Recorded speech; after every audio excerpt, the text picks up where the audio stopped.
Hello, hi everyone, welcome back to the channel. So today in this video lecture we're going to be solving this problem, climbing stairs. So this is yet another problem in the Blind-75 list. So this is the very first problem of the dynamic programming section. So here in this video we're given a staircase. Basically we are climbing a staircase and it takes n steps to reach the top. Each time you can either climb one or two steps. So there are only two types of steps that we can take, a step of size 1 and a step of size 2, right? We want to find in how many distinct ways we can climb to the top of the staircase. That's the problem statement. And the longest staircase can be of length 45. So let's better understand it using an example. So let's take a staircase like this. We have n is 3, n to be 3, and here in this case we have 3 staircases. So we are standing at this point, right? We're standing at this point and we want to reach this top of the staircase. In how many distinct ways we can reach here? Let's see that. The first way would be 1 plus 1 plus 1, right? The second way would be 1 plus 1 plus 1 mean the first step, in the very first step move to the first staircase, then here, then finally to the top of the staircase. The second way is 2 plus 1, that is from here jump to the second staircase, then jump to the top. The third one would be 1 plus 2, that is from here move to the first staircase, then to the top of the staircase. So these are the 3 ways to reach the top of the given staircase, starting from the bottom of it, right? So that's the thing, that's what we have to do. How we can do that? Let's see. So we can see that, let's say if I want to reach the nth staircase, there are 2 ways to do so. Either reach n minus 1th staircase or reach n minus 2th staircase. So there are 2 ways to reach the nth step, either from n minus 1th staircase or from n minus 2th staircase. That is, the immediate previous step before reaching the nth staircase must be one of these 2. That's right, fine. So that's how we start thinking about these type of problems. And same goes for these 2 numbers as well. Before reaching n minus 1th step, the immediate previous step must be n minus 2th step, or it can be n minus 3th step. Why? Because we are just counting the possible distinct ways to reach a particular step, and that must include all the possibilities. To reach n minus 2th step, the first possibility is that the immediate previous step is n minus 3th step, or the immediate previous step is n minus 4th step, right? And so on. Fine. So if I define a function over this input n, let's say f of n, where f of n simply counts the number of distinct ways to reach the nth step, right? Then this simply depends upon the number of ways to reach the n minus 1th step, right, plus the number of ways to reach the n minus 2th step, because that is this sum is going to give me the final answer, or the final number of distinct ways to reach the nth step, right? This is the first case, and this equation holds true when n is greater than equals to 2, greater than equals to 2.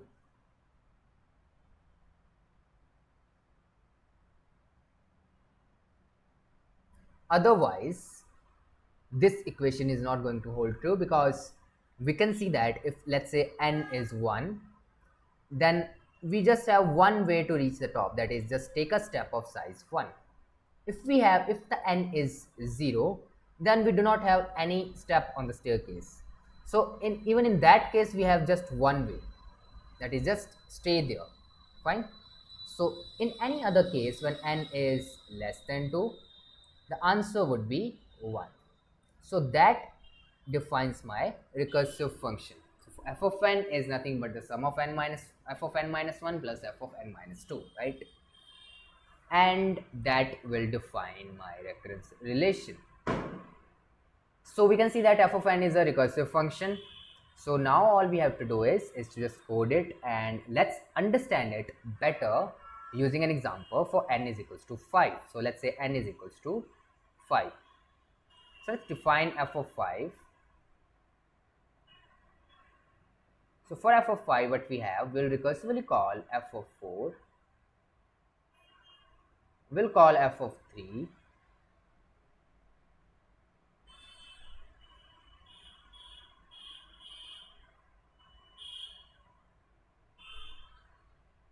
so for f of 4, we're going to call f of 3, and we'll call f of 2,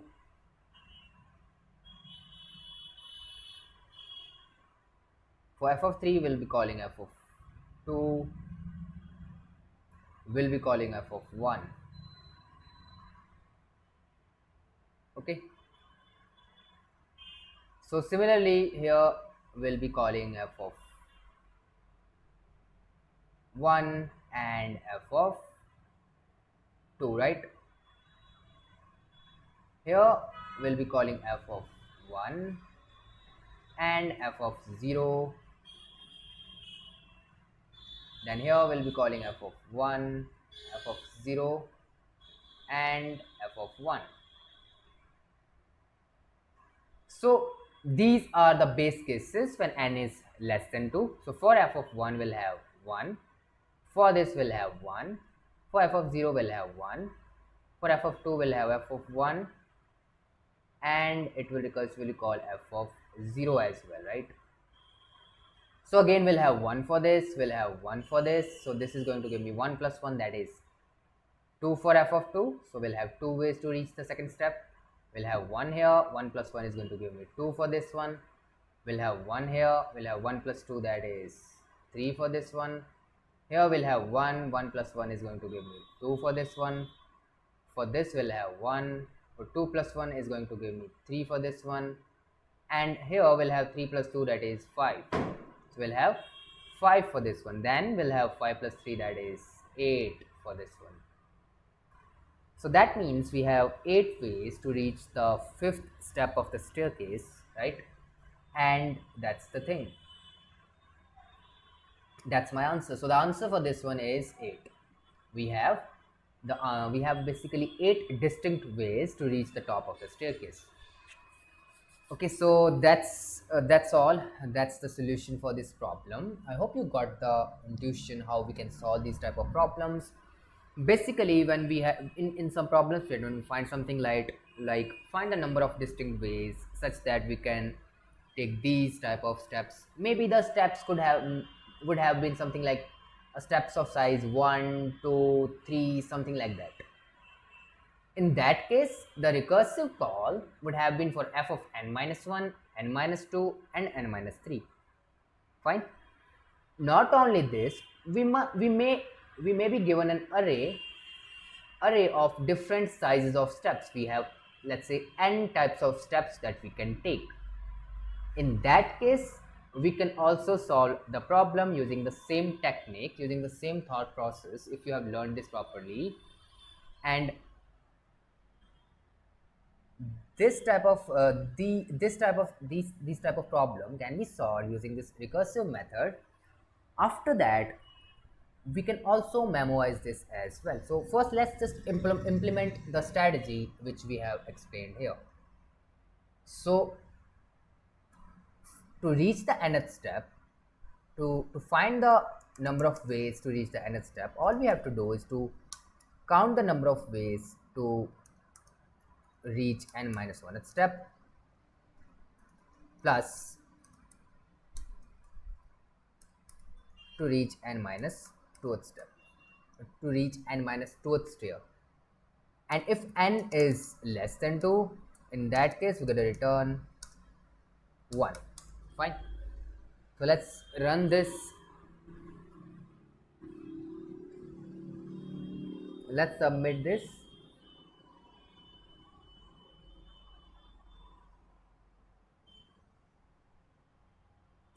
Okay, this is giving me time limit exceeded. Why? Because let's discuss the time complexity for this solution. We can see that the time complexity for this. So let's discuss the time complexity for this.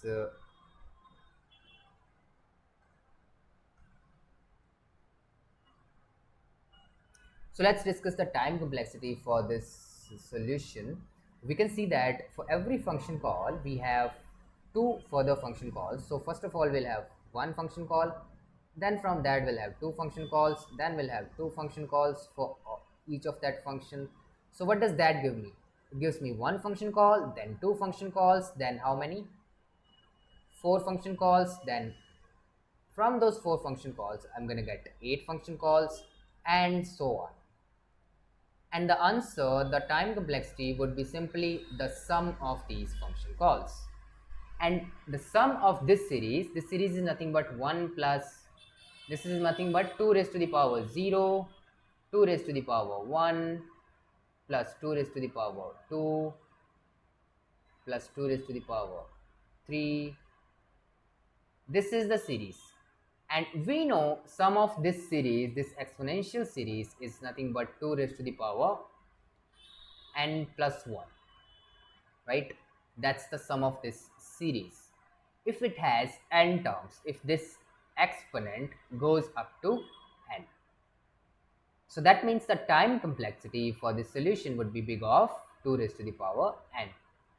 And since n is 45, 2 raised to the power 45 is a huge number.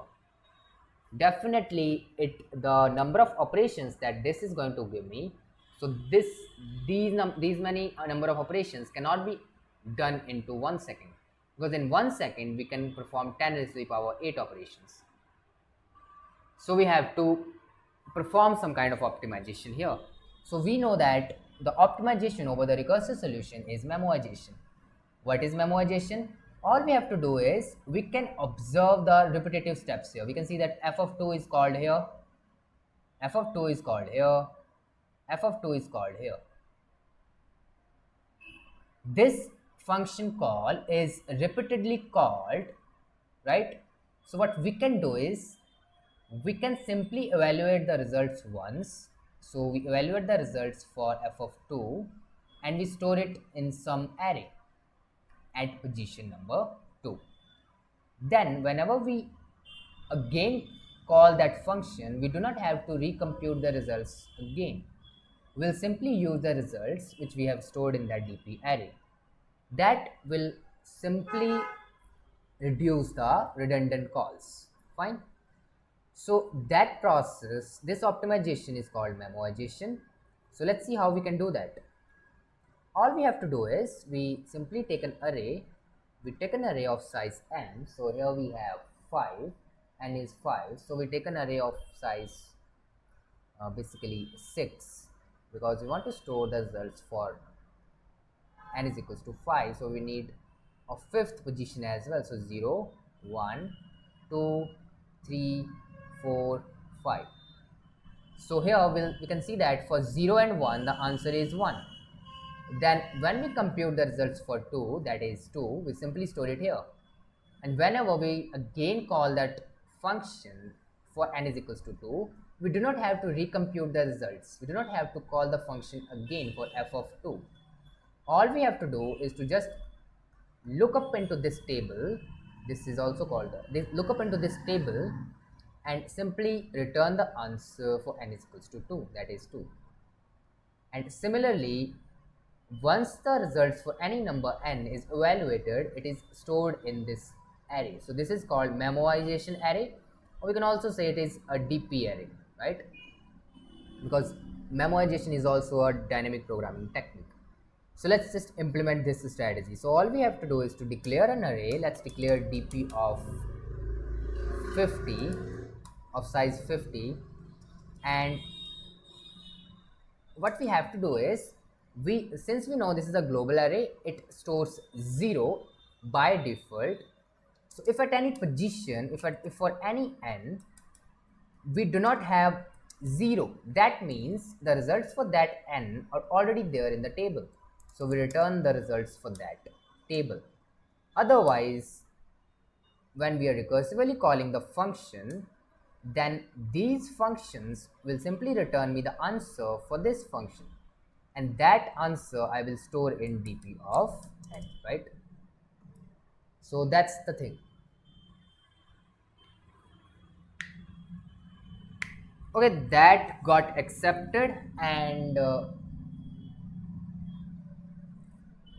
the time complexity for this solution is really better than the recursive solution. How?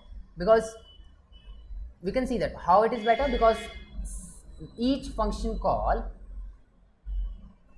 for every number from 0 to n, f of n or f of I, let's say, where I goes from 0 to n, is called exactly once.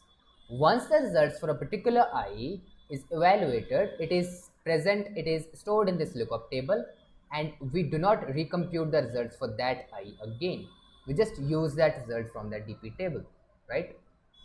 So the time complexity is linear, big of n. Fine. So that's all. While the space complexity for this solution is linear, because we are using an extra array to store the results. So that's all for this video. I hope you learned something new from this video and you enjoyed the video. If you really enjoy the videos, then do hit the like button and uh, stay tuned with me. I will see you soon in my next